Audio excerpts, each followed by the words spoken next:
All right, everybody, welcome back to the channel. It is officially 10,000 mile review time, and there's no better time to do it than right after a fresh Midwestern snowstorm. And in my opinion, some of the best fun that you could possibly have is hitting those giant snow drifts that accumulate on these backcountry roads.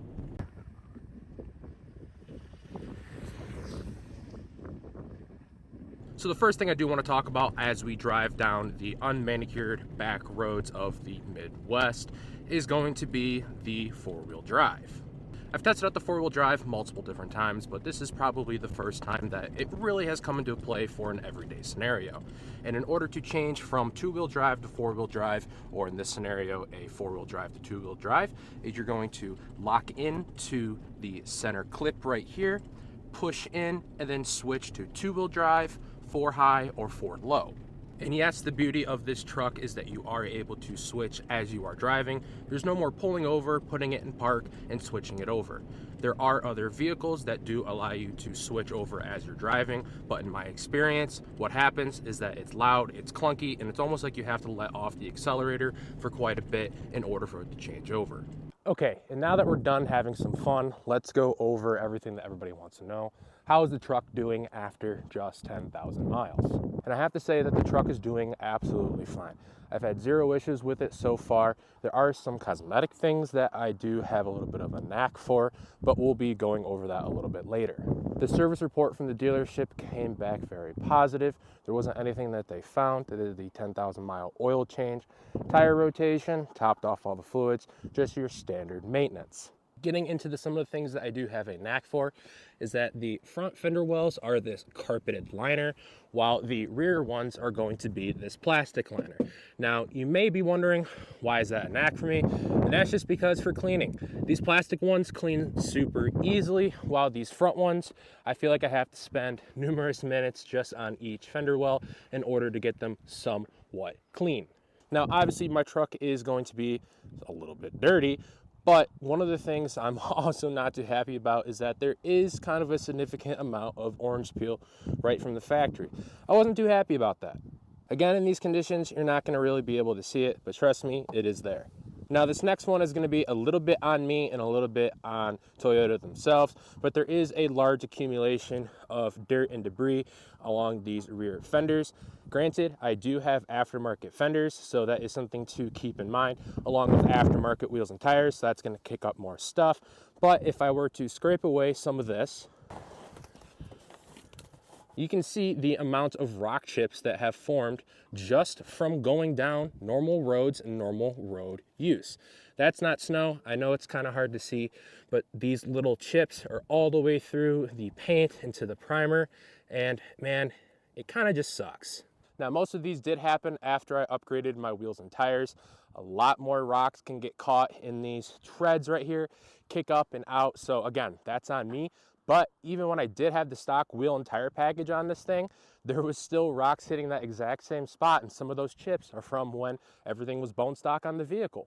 Now, another huge thing that people want me to go over is the transmission and the engines on this vehicle. A lot of people were not happy with the 4-cylinder.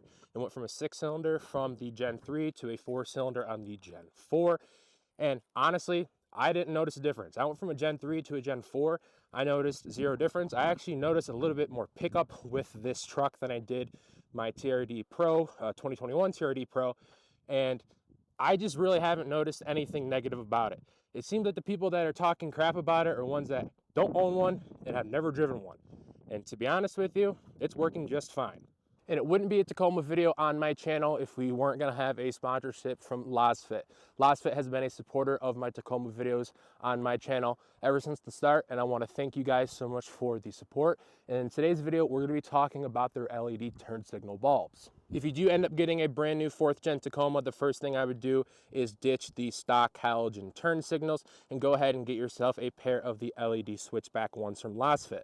Even in the daytime, these things are super duper bright, and I'll even show you what they look like at nighttime versus the stock ones. And I have to say, these are a huge upgrade. They literally take less than 5 minutes to install, and they are super cheap. Again, these would have to be one of the first modifications I would do to your Gen 4 Tacoma. If you want to pick yourself up a pair of these LED turn signals from Lasfit or anything else from Lasfit, I'll leave a link in the description box down below, and make sure to use the code, the user review at checkout, and tell them I sent you. Thank you again to Lasfit for sponsoring this video, and let's get back to it. So overall, what are my opinions on my 2024 Toyota Tacoma TRD off-road?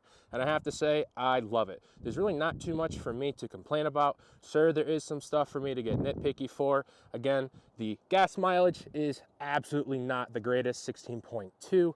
But then again, you know, look what I've done to it. I mean, it's not going to be a Prius, all right? It's not going to be a Prius. But I believe that anybody who's buying one of these vehicles knows that. I really love the large infotainment center screen. The sound system kicks butt. The heated seats will get your nuts nice and warm. The AC blows really cool air in the summertime. I mean, overall, it's an awesome truck. If you want to complain about it, sure, you're going to find stuff to complain about it. But if you love it, you're really going to love it. I really don't think that you will find, you know, reasons for you not to buy this truck. I mean, yeah, there's multiple other trucks on the market, but if you want a Tacoma, you're going to get a Tacoma. That's just the way it is. Thank you again for everyone for stopping into this video. Please make sure you give it a like, leave a comment, and consider subscribing to the channel. And I'll catch y'all in the next one.